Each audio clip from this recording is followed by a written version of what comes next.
하나님 말씀 히브리서 13장 9절부터 14절까지입니다.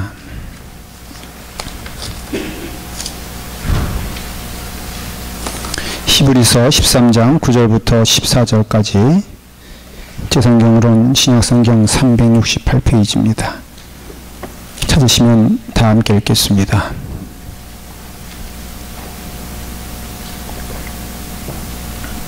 히브리서 13장 9절부터 14절까지 읽겠습니다. 여러가지 다른 교훈에 끌리지 말라. 마음은 은혜로서 굳게함이 아름답고 음식으로서 할 것이 아니니 음식으로 말미암아 행한 자는 유익을 얻지 못하였느니라. 우리에게 제단이 있는데 장막에서 섬기는 자들은 그 제단에서 먹을 권한이 없나니 이는 죄를 위한 짐승의 피는 대제사장이 가지고 성소에 들어가고 그 육체는 영문 밖에서 불사름이라. 그러므로 예수도 자기 피로써 백성을 거룩하게 하려고 성문 밖에서 고난을 받으셨느니라. 그런즉 우리도 그의 치욕을 짊어지고 영문 밖으로 그에게 나아가자. 우리가 여기에는 영구한 도성이 없으므로 장차 올 것을 찾나니. 함께 기도하겠습니다. 아버지 하나님, 오늘 주의 말씀 들려주시고 그 말씀을 통하여 저희가 은혜를 받으며 그 말씀을 따라 살아갈 수 있는 믿음을 허락하여 주시기를 원하옵나이다. 영문 밖으로 나아가자라는 그 말씀을 통하여 우리가 주님과 늘 함께하며 동행하는 믿음 될 수 있도록 인도해 주시옵소서. 예수님의 이름으로 기도드리옵나이다. 아멘. 영문 밖으로 나아가자. 정확히 말하면 영문 밖으로 그에게 나아가자, 그 말씀입니다. 그는 예수 그리스도를 말씀합니다. 믿음 생활이라는 것은 여러 가지 목적을 가지고 사는 것이 아니라 한 가지 목적을 가지고 산다고 말씀을 드렸습니다. 그 목적은 예수 그리스도십니다. 그래서 우리가 믿음, 그러면은 오직 한 분만 바라보는 게 믿음이고, 여러분들 마음속에 예수 그리스도가 자리 잡고 있어야 합니다. 그것이 모든 것에 대한 동기가 되고 또 모든 것에 대한 답이 됩니다. 믿음 생활은 복잡한 게 아니고 한 가지만 붙잡고 가는 겁니다. 예수님이 우리 안에 있으면은 그 인생은 복받은 인생이요, 그 인생은 성공의 인생이고 그 인생은 축복의 인생입니다. 그 인생이 예수 그리스도께만 붙잡혀 있으면 참 아름다워집니다. 목적이 분명한 것은 복된 일이죠. 지난 금요일 날 제가 그 성경 공부 집회를 우리 마치고 제 사무실로 올라가는데 한 시간이 10시 정도 됐습니다. 밤 10시입니다. 근데 계단을, 제 사무실 2층에 있는데 계단을 올라가는데 깜짝 놀랐어요. 왜 시꺼먼 소파가요, 거기를 딱 막고 있는 거예요.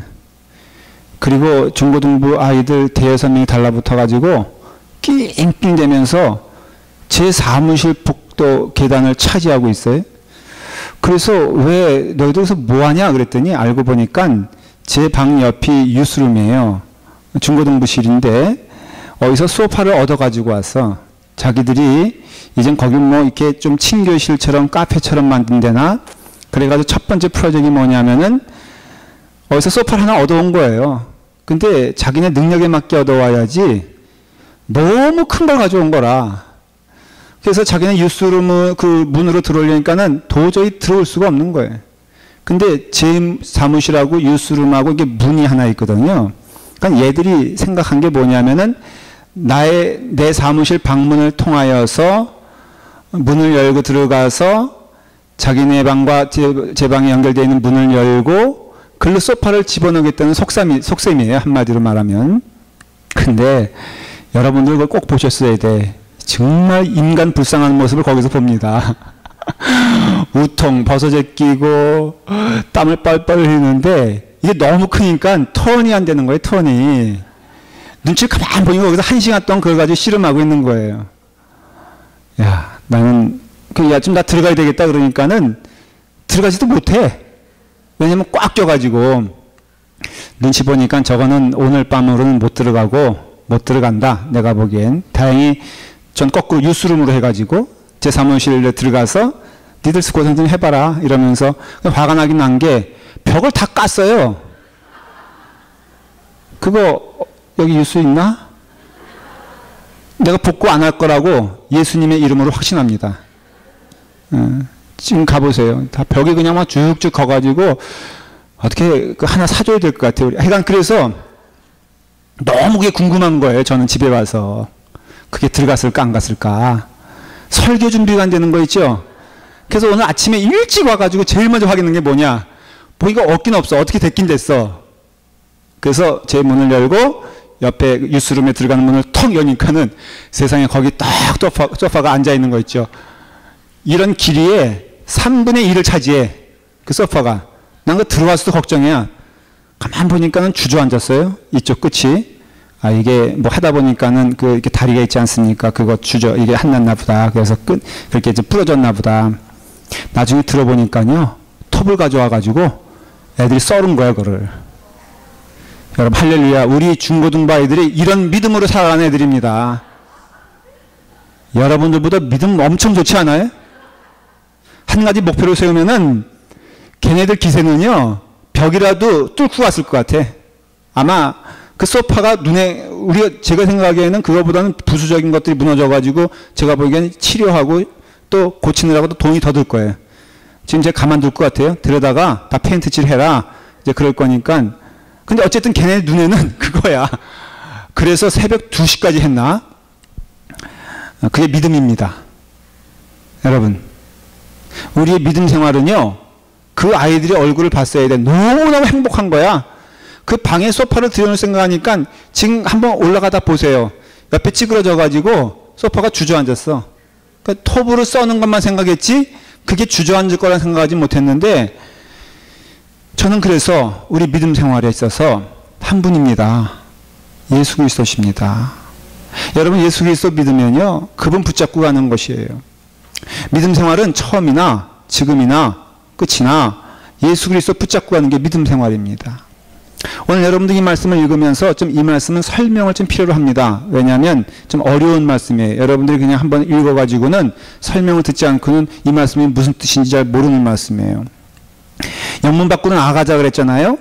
그 영문이 이렇게 병영, 군대 예를 들어서 있으면은 그 군대에 출입하는 문이라고 이해하시면 되고, 실제적으로 이 문은 어떤 문이냐면은 그 예루살렘 성이 있지 않습니까?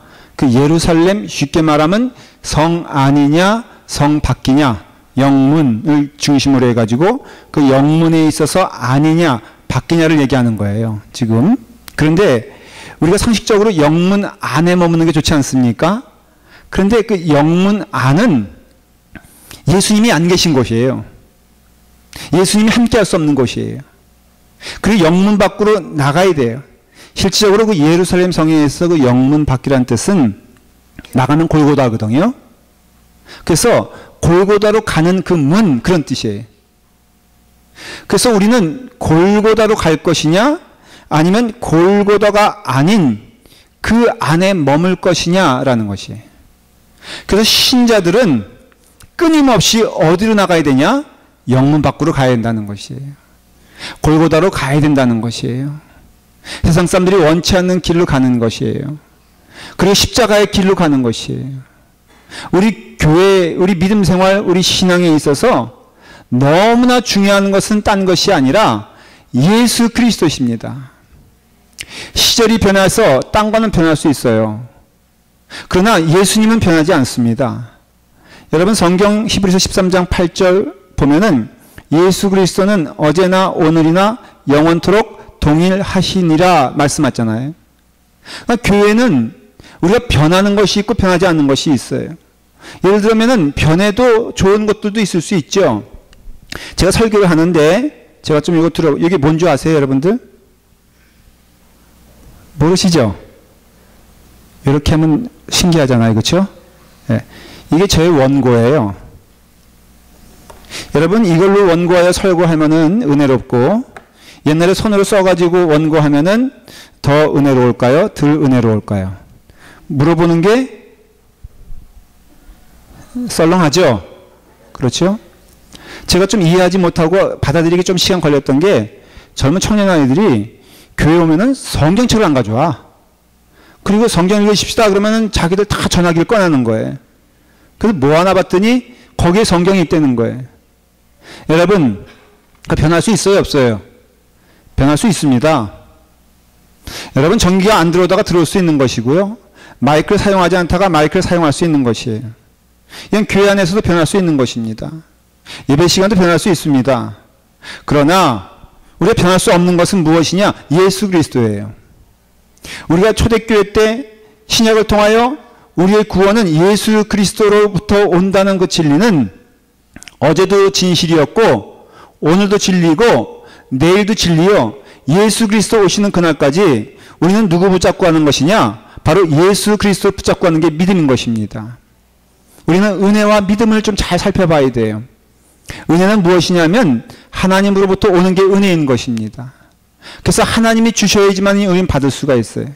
믿음은 무엇이냐면은 하나님으로부터 오는 은혜를 받고 믿는 것이 믿음인 것입니다. 여러분, 믿음을요, 우리는 잘못 이해를 합니다. 믿음은요, 내 안에 있어서 내 신념을 얘기하는 게 아니라 믿음은 딱 하나예요. 예수 그리스도를 믿는 것이 믿음인 것입니다. 여러분, 그것은 인간의 책임을 말하는 거 아니겠어요? 만일에 하나님의 은혜만 있다면은 우리는 누가 지옥 갈지 누가 천국 갈지 구분할 수가 없습니다. 왜? 하나님의 은혜는 다 모든 이에게 임하기 때문에 그렇습니다. 그런데 왜 우리는 지옥에 가는 또 천국에 가는 영혼이 나눠지게 됩니까? 그것은 믿음이라는 것이에요. 하나님의 은혜는 모든 이들에게 임하지만은 그러나 우리에게는 믿음이 있어. 이 믿음을 통하여 이것을 선택할 수 있고 저것을 선택할 수 있는데 로마서 10장 10절에 사람이 마음으로 믿어 의에 이르고 입으로 시인하여 구원에 이른다고 했습니다. 그렇기 때문에 구원 이루는 데 있어서 하나님의 은혜는 당연히 중요하지만 또 하나 중요한 것이 뭐냐면은 우리의 믿음이라 이거예요. 여러분, 우리의 믿음이 잘못된 길로 가면은 그건 죽는 것입니다.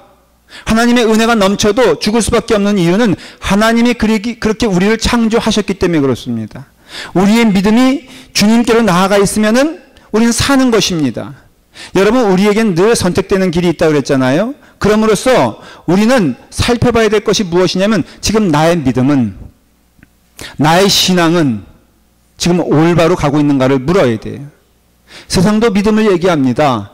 세상에서 말하는 믿음이라는 종류는 이런 것들입니다. 첫째는 무신론자들이 갖는 믿음은 그냥 이 땅에 살면서 세상은 없다, 저 세상은 뭐 이 땅에 살면서 우리는 인생을 살다가 끝나는 것이 끝나는 거다. 그러니 이 땅에 살면서 가장 행복한 것이 그냥 행복한 길이다. 그걸 믿어라. 그래서 그냥 자기 멋대로 살아도 그게 행복하면 행복한 것이에요. 이게 세상 사람들이 말하는, 흔히 말하는 자기중심적인 믿음인 것입니다. 그리고 또 뭐 이 극락이 있고 딴 나라가 있어서 우리가 살아가는 동안 그것을 찾아 나서는데 그 행복은 어디서부터 오느냐? 내 마음에서 온다라고 주장하는 사람들이 있어요. 그래서 내 마음에 원래 인간은 착했는데 내가 세상 살면서 이런 때 저런 때 이런 거 묻었기 때문에 그 행복을 찾아가는 길은 이때를 벗기고 저때를 벗기고 해서 내 안에 있는 순수한 영, 내 안에 있는 깨끗한 영을 내가 다시 발견하면은 그것이 극락이요, 그것이 축복이라는 거. 이게 불교에서 말하는 것이거든요. 그러니까 세상 사람들이 말하는 믿음이란 것은 무엇이냐면은 늘 자기중심적이고 그렇기 때문에 내 안에 있는 것을 개발하는 것. 그러나 성경은 그렇게 말하지 아니하고 우리는 죄인이고 우리는 부족한 자이지만 그러나 하나님께서 우리에게 은혜를 주셔서 예수 그리스도를 통하여 우리에게 구원을 주셨으니 우리는 누구를 붙잡고 가야 되냐? 예수님 붙잡고 가는 것이 믿음 생활이라고 말을 하는 것이에요. 성경은 많이 강조하지 않습니까? 여러분, 성경에서 말하는 믿음의 그 모습은 무엇이냐면은 너희가 가지고 예수 그리스도는 몸이니 그 가지는 그 나무에 붙어 있어야 되지 않느냐 말하지 않습니까? 그래서 예수님은 목자요, 너희는 양들이니 그 양은 목자 안에 거하게 되었을 때 너희가 안전할 거 아니냐 말하지 않습니까? 그러니까 믿음 생활이라는 것은 어떤 것을 발견하거나 나의 모습에 대해서 긍정적인 모습을 갖는 것이 아니라 나를 온전케 하시는 이인 예수 그리스도를 바라보며 거기서 벗어나지 아니하고 오직 예수 그리스도를 향해서만 나아갈 때 우리의 기쁨은 충만하다라는 것을 보여주는 것이에요. 오늘 이 말씀은 히브리서를 받는 이 수신자들은 히브리 계통의 유대인 계통의 기독교인이에요. 그러니까 이 사람들이 어떠한 특성을 가지고 살아왔던 사람들이냐면은 구약의 율법을 가지고 살았던 사람들입니다. 구약의 율법이란 게 뭐예요? 내 행위, 내 생각, 그 내 마음을 가지고 살아가는 것. 그래서 내 마음을 가지고 살아갈 때 그 내 행위를 통하여 구원에 이른다라는 것을 주장했던 겁니다. 그러니 그 어떤 구약적인 마음을 가지고 있던 사람들이 은혜를 받았어요. 하나님의 은혜 가운데 구원을 받았어요. 그런데 구원을 받았는데 그 은혜로 구원받은 것을 은혜로 간직하는 것이 아니라 자꾸 유혹이 생기는 거예요. 어떤 유혹이 생기냐면 내가 이게 은혜로 구원받았지만 나의 모습을 보면 나의 삶을 보면은 예수 믿는 것 같은 그런 자격이 별로 없는 것 같아. 그러니 마음 가운데 불안한 것이에요. 그 마음이 불안하니까 이것 가지고는 부족해. 예수 그리스도의 은혜, 예수 그리스도의 십자가를 가지고는 우리가 부족하지 않냐. 그래서 나온 것이 할례를 받아야 된다. 실제로 사도 바울이 그 유대계 기독교인들과 논쟁했던 내용이 뭐냐면 이방인들이 예수님 믿고 교회 공동체로 들어올 때는 반드시 해야 될 게 있다. 그게 뭐냐? 할례 받아야 된다. 왜? 그 할례 받은 표로 인하여 하나님이 기뻐하시니까. 그렇기 때문에 우리의 삶에 있어서 할례를 받지 않으면은 구원받은 표가 아니다. 다시 말하면 예수 그리스도의 구원만으로는 부족하니 너희가 이것 더하고 너희가 저것 더해야지만이 하나님께서 주시는 은혜, 풍족한 은혜를 받을 수 있다라고 주장하는 사람들이 생겨난 것이에요. 그래서 사도 바울은 말하는 것입니다. 오직 예수 그리스도만 바라봐야 된다라는 것이에요. 여러분, 우리가 이 자리에 오기까지 구원받은 것은 오직 십자가의 은혜요, 예수 그리스도의 공로인 줄 믿으시기를 바랍니다. 그렇다면은 이런 가침은 있으면 안 돼요. 여러분들은 더 헌금 생활을 열심히 할 때 하나님께서 여러분들에게 더 놀라운 축복을 주실 것을 믿으시기를 바랍니다. 할 때 이것은 성경적인 가르침이 아니에요. 여러분들이 40일 금식 기도를 하고 여러분들의 삶 가운데 더 봉사가 넘치게 되면 하나님께서 그것을 보시고 더 여러분들에게 놀라운 축복을 주실 것을 믿으시길 바랍니다. 이것도 성경적인 가르침이 아닙니다. 이미 우리는 그 복이란 개념에 있어서는 더할 수 없는 큰 복을 이미 우리가 구원받을 때 받으신 줄 믿으시길 바랍니다. 그게 누구냐? 예수 그리스도예요. 그래서 우리에게 우리에게 은혜 주신다면은 그것은 예수 그리스도만으로만 구원받는 거예요. 그래서 이 믿음이라는 것은요, 늘 은혜와 붙어 있어야 돼. 믿음이란 것은. 이 믿음이란 것이 율법이라든가 믿음이란 것이 행위와 붙어 있게 되면은 그건 더 이상 교회가 되지 못하고 더 이상 그것은 신자가 되지 못합니다. 왜? 신자는 건 믿는 거거든요. 누굴 믿는 것이냐? 예수 그리스도를 믿는 것이에요. 이 영적 교리가 너무나 중요한 것입니다. 우리가 믿음이 있어요. 그렇죠? 우리는 누구를 믿지 않고는 살 수가 없는 존재입니다. 모든 사람들은 믿음이란 걸 가지고 삽니다. 근데 이 믿음이 어디 붙어 있냐가 중요한 것이에요. 여러분, 우리가 믿음이란 것이 행위와 연결되어 있어서 내가 그래도 이걸 좀 해야지 하나님이 기뻐하시지 않겠느냐. 물론 그것이 선한 뜻이요, 그것이 감사의 뜻일 수도 있습니다. 그런데 그것이 구원받는 조건으로 이해한다면은 결코 그것은 믿음이 되지 못하는 것이에요. 그러나 믿음이란 것은 늘 하나님의 은혜 가운데 하나님이 나를 감사하게 구원시켜 주셨다는 것으로 가득 차 있어야지 참된 믿음이에요. 여러분, 믿음이란 것은요, 지금 여러분 가운데 믿음이 있잖아요. 그 믿음은 무엇을 근거로 한 믿음이냐면 하나님이 나를 사랑하신다. 믿으십니까?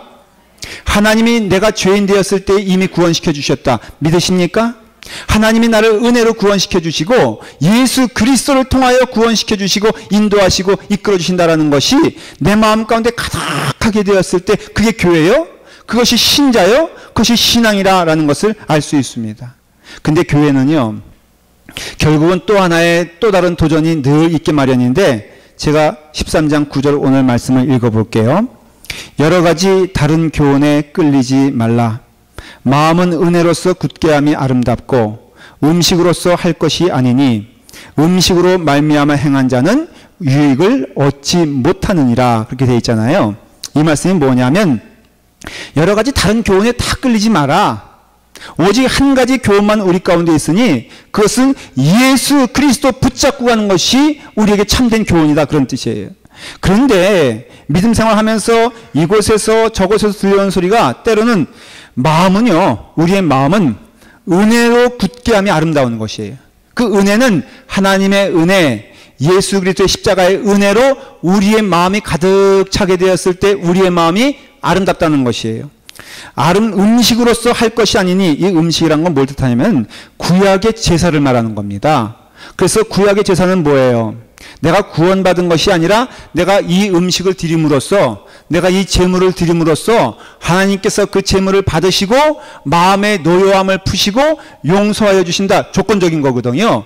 그렇기 때문에 음식으로 할 것이 아니니 음식으로 말미암아 행하는 자는 유익을 얻지 못하리라. 마음의 평화가 없어요. 마음의 기쁨이 없어요. 마음의 즐거움이 없어요. 왜? 그 마음 가운데 불안함이 있으니까, 두려움이 있으니까. 그렇기 때문에 늘 음식으로 말미암아 우리의 행위라든가 우리의 조건이라든가 우리의 행동으로 말미암아 구원에 이른다고 믿는다면은 우리 마음 가운데 늘 뭐가 없어요? 유익함이 없고 즐거움이 없고 평안함이 없다는 사실을 여러분들 믿으시기를 바랍니다. 우리의 삶 가운데 그렇기 때문에 우리가 구원받은 것은 하나님께서 우리가 죄인일 때 구원시켜 주신 것이지 음식을 갖다 바친다거나 아니면 봉사를 한다거나 헌신을 통해서 하나님께서 구원을 조건적으로 이루신 것이 아니에요. 그렇기 때문에 로마서 5장 8절에 우리가 아직 죄인 되었을 때 그리스도께서 우리를 위해 죽으심으로 하나님께서 우리에 대한 뭐를? 자기의 자랑을 확증하셨다 그랬어요. 그러니까 우리가 죄인일 때, 우리가 부족할 때, 그렇기 때문에 여러분 기억하십시오. 우리가 은혜로 구원받은 것 외에 다른 것이 우리 가운데 가르치면 된다면 그것을 거부하셔야 됩니다. 여러분의 삶 통해서 이미 구원받은 것을 믿으십니까? 그럼 그 구원을 붙잡고 가야 되는데 그 구원을 붙잡고 가는 길은 무엇이냐? 예수 그리스도 십자가 붙잡고 가는 것이에요. 그 외의 그 모든 것들은 우리에게는 오히려 예수님을 만나고 따라가는데 걸림돌이 된다는 것을 알아야 됩니다. 계속해서 지금 말하고 있어요. 히브리서 13장 10절에 우리에게 제단이 있는데 장막에서 섬기는 자들은 그 제단에서 먹을 권한이 없나니 이는 죄를 위한 짐승의 피는 대제사장이 가지고 성소에 들어가고 그 육체는 영문 밖에서 불사름이라. 그러므로 예수도 자기 피로써 백성을 거룩하게 하려고 성문 밖에서 고난을 받으셨느니라. 무슨 말씀이에요? 장막을 섬기는 자들, 옛날 구약의 제사를 섬기는 자들은 새롭게 하나님께서 허락하신 영적 제사를 먹을 자격이 없다는 것이에요. 예를 들어 말하면 우리가 오늘 이 시간에 하나님께서 드려지는 기쁜 예배와 여러분들의 삶의 영혼이 기쁨을 누리길 원한다면요, 조건적이 되면 안 돼. 오늘 내가 여기 왔으니 하나님이 복을 주시겠다. 오늘 내가 무엇을 바쳤으니 하나님이 기뻐 받아주시겠다. 이게 구약의 율법이거든요. 이게 행위거든요. 이런 것으로는 예수 그리스도의 성찬에 동참할 자격이 없다는 것이에요. 예수님의 그 은혜에 동참할 자격이 있는 자들은 오직 하나, 내가 죄인임을 고백하면서 예수님으로 인하여 감사함이 넘치는 자들만 이 예배를 통하여 하나님의 절대적인 은혜를 경험할 수 있다는 것이에요. 여러분, 그렇기 때문에 오늘 이 시간 여러분들이 예배를 드리면서도 그 삶의 기쁨과 은혜가 넘치지 않는다면 생각을 해보셔야 돼요. 무엇이 문제인가? 반드시 문제가 딱 하나 있는데 여러분들의 심장에 예수 그리스도가 주인이 아닌 거예요.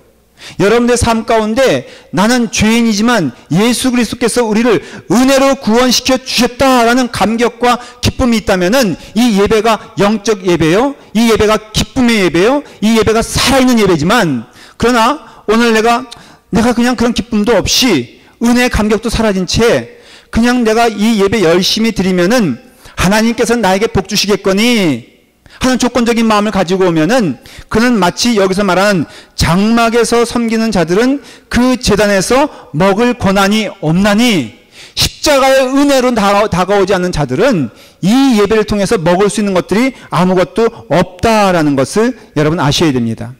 왜 성경에서 이걸 강조하냐면요, 우리는 본성적으로 죄인된 마음을 가지고 있는데 그게 뭐냐면은 자꾸 무엇인가 우리가 이렇게 보상심리, 그러니까는 내가 하나를 주면은 저 사람이 하나를 받는다, 그리고 하나를 내가 주면은 나도 하나를 받을 것이다, 내가 무엇인가를 좀 이렇게 줘야지만이, 내가 무엇인가를 드려야지만이 하나님은 내게 뭘 주실 것이 아니냐라는 그런 마음을 우리 가운데 가지고 있다는 것이에요. 근데 그런 은혜, 그런 가운데 하나님께서 은혜로 우리를 구원시켜 주셨잖아요. 그럼 그 은혜로 살아가요. 그래서 맨 처음에는 우리가 참 하나님의 은혜를 받으면 마음이 즐겁지 않습니까? 즐겁지 않은데, 즐겁죠? 이건 좀 편집해 주세요. 혹시 이것만 잘라 또 저기 하면은 은혜를 받으면 즐겁죠. 근데 상황은 안 그렇잖아요.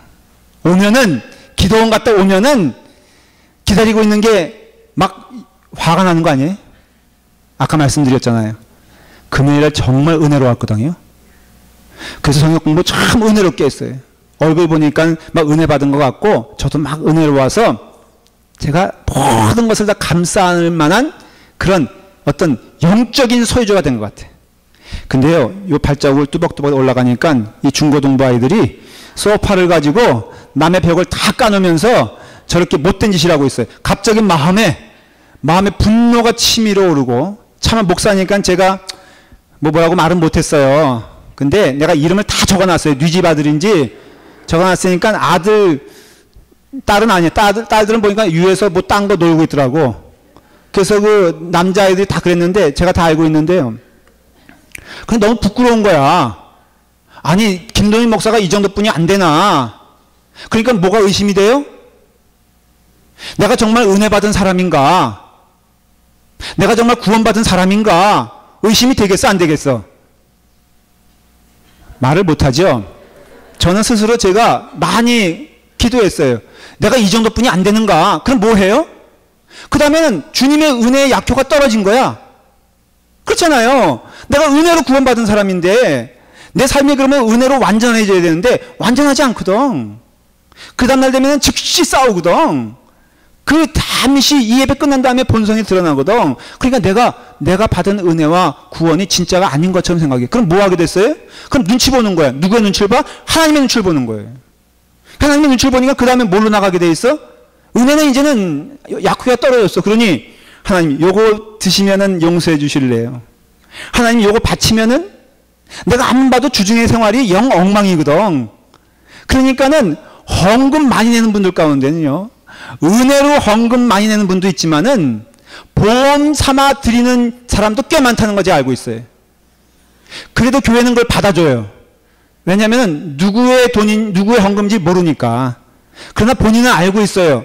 이것이 감사함으로 드리는 건지, 아니면 아무리 내가 은혜로 구원받았다고 목사님 말씀하시고 성경에서 증거하고 있어도 누가 누구를 알아? 내가 나를 알아. 그러니 마음이 불안해지는 거야. 그러나 하나님 계신 것은 믿어. 그러니 그 다음부터는 하나님과 뭐가 되는 거예요? 조건이 되는 거예요. 그래서 이것도 바치면 하나님 기뻐하실까? 저것도 행하면 하나님께서 즐거워하실까? 예수 그리스도의 보혈의 은혜는 사라져버리고 그 다음에는 그것은 액세서리가 돼버리고 그 다음에는 내 행위로 돌아가고자 하는 그런 마음을 갖게 된다 이거예요. 이게 히브리서를 받는 신자들의 지금 상황이었어요. 이것은 또한 지금 우리가 예배드리는 우리들이 갖는 상황이에요. 예수 그리스도의 은혜로 충분하지 않는가? 근데 삶을 보면 충분하지 않은 것 같거든. 그게 자꾸 행위로 들어가는 거예요. 그럴 때 사도 바울이 말하는 것이 무엇이냐면은, 그래서 오늘 말씀의 핵심은 무엇이냐면, 은혜로 받은 구원을 믿음으로 굳게 잡고 나아가라 이것이에요. 여러분들의 믿음은 은혜에 있어야지 행위에 있는 것 아니고, 여러분들의 믿음은 바로 은혜로 주시는 그 예수 그리스도 붙잡고 하게 되었을 때 우리 신앙생활에 있어서 기쁨이 넘친다는 것이에요. 여러분, 환경이 문제가 아니에요. 환경이 나쁜 것은 예수님 때 2000년 전이나 지금이나 똑같습니다.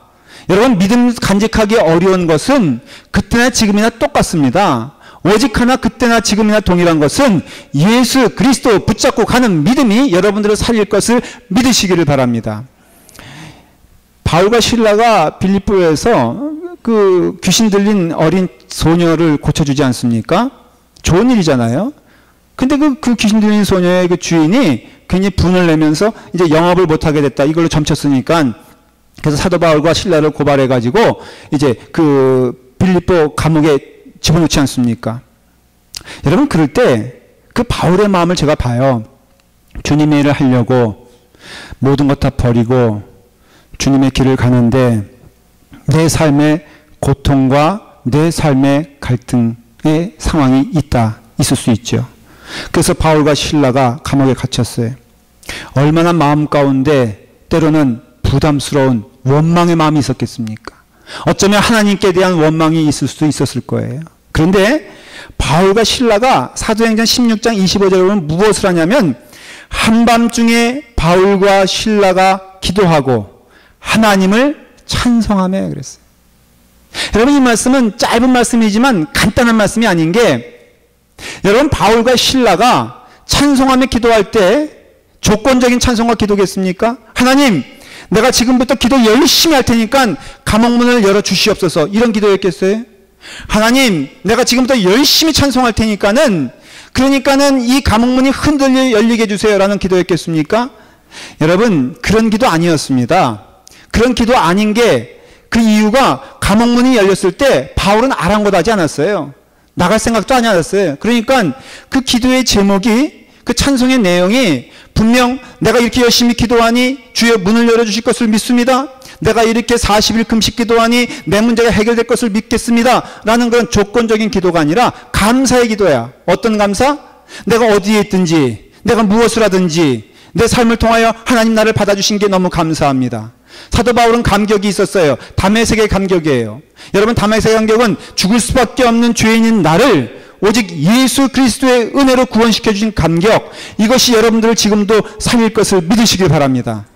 그래서 성경은 늘 첫사랑을 회복해라, 예수 그리스도의 은혜를 회복하라라고 말하는 것은 바로 우리의 삶을 통하여, 그래서 바울과 실라는 감옥에서 무엇했냐? 제가 확신하건대 그는 감사에 찬송했을 거예요. 여러분, 기도도 내가 하나님께 간절히 소망이 있어 기도하는 것도 아름답지만은, 여러분, 예수 그리스도로 인하여 감사하는 기도가 가장 아름다운 기도인 줄 믿으시길 바랍니다. 내 감옥문이 열리는 그 찬송도 귀하지만은, 그러나 그 감옥 안에서라도 예수님께 감사할 수 있는 찬송 부르는 것이 바로 큰 축복인 줄 믿으시길 바랍니다. 여러분, 오늘 말씀을 보니까 한밤중에 바울과 실라가 기도하고 하나님을 찬송하며 죄수들이 듣더라 그랬어요. 이 죄수들이 듣더라, 그 뜻은 뭐냐면 골몰 골똘 귀를 기울이고 무슨 찬송을 하나라는 것을 본 거예요. 여러분, 죄수들이 왜 들었겠어요? 만일에 이 감옥문을 열리게 해주시옵소서, 원통합니다, 하나님 내가 이렇게 주님의 일을 하는데 어찌하여 사람들은 나를 몰라주고 어떤 이런 환경 가운데 나를 처박아 두십니까? 라는 원망의 기도, 불평의 기도, 조건의 기도였다면은 죄수들이 귀를 기울이지 않습니다. 여러분, 귀를 기울일 리가 없죠. 근데 기도의 내용을 보니까, 찬송의 내용을 보니까 너무너무 이상한 거야. 아니, 감옥에 갇혀서도 감사할 수 있는가? 아니, 어떻게 그렇게 어려운 상황에서도 감사한단 말이 나올 수 있는가? 귀를 쫑긋이 세웠어요. 여러분, 세상 사람들이 예수 그리스도를 믿는 자들을 통하여 감동받는 길은 환경과 여건이 세상 사람들이 불평할 만한 환경이요 여건이라 할지라도 그 가운데 감사가 넘치게 되었을 때 세상 사람들은 감동을 받습니다. 어떤 사람이 직장에 잘렸어요. 기독교인이에요. 근데 일주일간 기간을 주면서 일주일 동안 당신에게 시간을 줄 테니까 이제 나가라 라고 할 때 세상 사람들 일주일 동안 뭐 합니까? 원망하지 않겠어요? 일주일 동안 마음에 분이 있지 않겠어요? 근데 그 사람은 참된 신자라 하나님께서 모든 것을 허락해 주시고 인도해 주실 것을 믿고 일주일 동안 찬송하며 일주일 동안 밝은 모습으로 일주일 동안 아름답게 직장에서 생활했어요. 그래서 직장에서 물어보는 거예요. 당신은 화가 나지도 않느냐? 당신은 분하지도 않느냐? 근데 여러분, 예수 그리스도를 믿는 자들은요, 환경의 지배를 받는 것이 아니라 내 안에서 예수 그리스도로 인하여 환경을 지배하고 환경을 이길 수 있는 힘을 하나님이 주신 것을 믿고 감사하십시오. 언제든지 하나님이 가장 기뻐하시는 제사인 줄 믿으시기를 바랍니다. 찬송하십시오. 그것도 감사의 찬송, 은혜의 찬송, 예수 그리스도의 십자가를 기뻐하는 찬송, 내 삶을 통하여 구원하신 그 은혜가 내가 아골골짝 빈들이라도 가더라도 감사하고 기쁘다라는 찬송하게 되었을 때 하나님의 그 기도와 찬송을 가장 기뻐하여 받아주시는 줄 믿으시길 바랍니다. 마치 저는 이런 것이라고 믿어요. 참된 믿음의 생활은 이제 제가 사무실에 올라가면 굉장히 덥습니다. 한 오후 2시 정도 가면요. 정말로 사우나 필요 없어요. 저와 함께 동참하는 역사가 있기를 간절히 축원합니다. 제가 한번 너무 더워서 장로님들을 제가 한번 모시고 일부러 오후 2시에 제가 회의를 해봤어요. 그 다음에 아무도 안 올라와. 더워요. 그런데요, 에어컨을 바꾸고 또 뭐가 좀 일이 있어서 한다면 손을 봤어요. 놀라운 것은요, 오후 2시가 됐건 3시가 됐건 에어컨을 탁 틀면은 그 에어컨에서 찬바람이 막 나와. 근데 그 찬바람이 이게 뒤에 이 그 기계를 만져보면 뜨끈뜨끈해. 뜨끈뜨끈한데 근데 그 안에선 찬바람이 나와요. 이 신비한 거 아니에요? 여러분, 아무리 날이 더워도요, 그 에어컨이 있으면 시원한 거예요. 그 에어컨이 시원한 근원이 되는 것이에요. 근데 가만히 제가 연구해보고 살펴보니까 놀라운 발견했는데 그 에어컨이 무엇을 먹고 사냐면요, 전기를 먹고 살더라고요. 여러분 모르셨죠? 에어컨이 뭘 먹고 사나 하고선 너는 왜 이렇게 차갑냐 물어보니까 대답을 안 해. 그래서 너는 뭘 먹고 이게 살게 이렇게 더운 데서 차가운 바람을 싱싱 내냐 그랬더니 보니까는 선이 연결되어 있는데 거기서 전기야 그러면서 전기들이 막 오더라고. 제가 깨달은 게 있어요. 아, 신자는 아무리 더운 데 있어도 전선만 연결되어 있으면은 차갑게 할 수 있구나.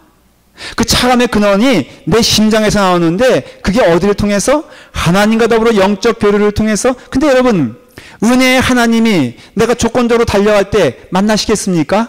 여러분, 우리를 은혜로 구원시켜 주셨는데 또 조건을 걸어가면서 내가 구원 못 받았어요, 이거 받아주시니 이거 받아주시고 구원해 주세요, 이런 사람에게 붙겠냐 이거예요. 하나님께서 은혜로 오게 되었을 때 우리는 믿음으로써 은혜의 길로 가야 됩니다. 여러분, 그것이 복음인 것입니다. 사랑하는 여러분, 여러분들이 오늘 예배를 드리면서 여러분들의 마음 가운데 기쁨이 없다면 그 원인은 딱 하나예요. 예수 그리스도가 여러분들에게 은혜가 되지 못하는 겁니다. 예수 그리스도만으로 만족하지 못하는 겁니다. 만일 거꾸로 여러분들이 예수 그리스도만으로만 만족할 수 있다면, 여러분들의 삶을 통하여 예수 그리스도와 그 심장이 있다면 그 환경이 어떻든 여러분들은 마음의 기쁨과 즐거움을 누리게 될 것을 믿습니다. 교회는 무슨 싸움이냐면 영적 싸움인데, 교회의 영적 싸움은 딱 하나, 바로 이것이에요. 보니까는 여기서 말씀하지 않습니까? 여러 가지 다른 교훈에 끌리지 마라. 사도 바울은 구체적으로 예를 들어 말하면 사도행전 20장 29절에 뭐라고 말씀하냐면, 내가 떠난 후에 사나운 이리가 여러분들에게 들어와서 그 양떼를 아끼지 아니할 것이다 말하고 있어요. 에베소 교회를 향한 예언이에요. 내가 떠난 다음에 내가 전한 것이 무엇이냐? 예수 그리스도 복음 아니냐? 예수 그리스도의 은혜로만 구원받는 거 아니냐? 그런데 내가 떠난 다음에 반드시 사나운 이리가 여러분들에게 오게 될 텐데, 또한 여러분 중에서 제자들을 끌어 자기를 따르게 하려고 어그러진 말을 하는 사람들이 일어날 줄을 내가 아노라. 자꾸 딴 것으로 가는 것이에요. 복음으로 가지 않게 하고 딴 것으로서 교회를 이끄는 거예요. 사랑하는 여러분, 그 가운데 그 가장 앞장서는 사람이 어떤 사람이냐? 때로는 영적 지도자일 수 있다는 것을 깨달아야 돼요. 그래서 사도 바울은 내가 3년이나 밤낮 쉬지 않고 눈물로 각 사람을 훈계하던 것을 기억하라. 근신하라, 깨어라. 너희 대적 마귀가 오는 사자같이 두루 삼키며 삼킬 자를 찾나니, 그런 사람들은 거짓 사도요 속이는 일꾼이니 자기를 그리스도의 사도로 가장하는 자들이라. 여러분들이 담임 목사인 저 김동인 목사를 위해서 기도해 줘야 되는 충분한 이유가 있습니다. 왜냐하면 사탄이 우는 사자같이 먹을 것을 찾아다닐 때 가장 분명한 목표가 누군지 아십니까? 담임 목사입니다. 담임 목사. 담임 목사를 어떤 사람 만드느냐? 여기다 재단에서 선포할 수 있는 권세가 있으니까는 이 권세를 이용하여 거짓 복음을 전한다는 것이에요. 거짓 사도가 된다는 것이에요. 그럼으로써 여러분들은 저를 위해서 기도할 때 한 가지 기도해 줘야 될 것은 올바른 말씀을 전하며 복음을 붙잡고 하는 목사가 될 수 있도록 기도해 주십시오. 여러분들도 복음을 붙잡고 하는 성도가 될 수 있도록 기도하십시오. 우리 교회가 이것저것 흔들리지 아니하고 여러 가지에 혼돈되지 아니하고 오직 우리는 구원을 받은 자로서 예수 그리스도가 머리가 되어서 그 머리가 주인 되시는 교회를 섬기며 우리는 영문 밖으로 나아가는 겁니다. 십자가의 길로 가는 겁니다. 골고다로 나가는 겁니다. 예수 그리스도께 집중된 사람이 되는 것입니다. 그럴 때 여러분들에게는 기쁨의 찬송이, 여러분들에게는 감사의 찬송이, 여러분들에게는 은혜로 인하여 그 삶의 풍족함이 넘치게 될 것을 믿으니 그 복음이 여러분 가운데 어제나 오늘이나 내일이나 주인 되시기를 간절히 축원합니다. 기도하겠습니다. 아버지 하나님, 복음이 주님의 은혜가 넘치는 교회가 될 수 있도록 인도하여 주시옵소서. 주님의 사랑으로 인하여 기뻐하는 영혼 될 수 있도록 이끌어 주시옵소서. 하나님께만 붙잡혀 있는 영혼 되게 하여 주시옵소서. 하나님만 따라갈 수 있는 믿음의 자녀가 될 수 있도록 인도하여 주시옵소서. 아버지 하나님, 복음으로 구원받은 우리들, 은혜로 살아가는 우리들, 십자가만을 바라보며 딴 것 보지 아니하고 다른 것 따라가지 아니하고 우리의 믿음에 혼란 없이 오직 살아계신 예수 그리스도만 붙잡고 가게 하여 주시옵소서. 예수님의 이름으로 기도드리옵나이다. 아멘.